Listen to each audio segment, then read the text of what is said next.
শাবানার যে শ্বশুর শ্বশুরদের জসিম অপমান করছে, এখন শাবানা আসছে, শাবানা এসে বলতেছে ভাইজান তুই তো অমানুষ হয়ে গেছিস, টাকা তো কেউ মানুষ বানিয়ে দিয়েছে। তুই কি বলছিস মায়া?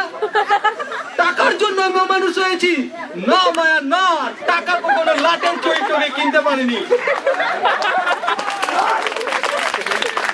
আজ আমি তোকে দেখাবো আমি কিসের জন্য মানুষ হয়েছি। দেখেছিস এ আমার মায়ের রক্তে রাঙা রঙিন কাপড়।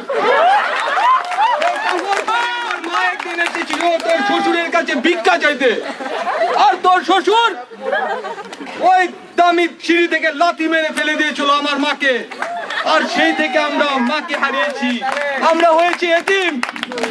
যা তোর শ্বশুরকে গিয়ে বল আমার বাড়ি গাড়ি যা কিছু আছে সবকিছু বিক্রি করে তোর শ্বশুরকে টাকা দিয়ে দেবো, বিনিময়ে আমার মায়ের কবরে গিয়ে একবার শুধু ক্ষমা চাইতে হবে।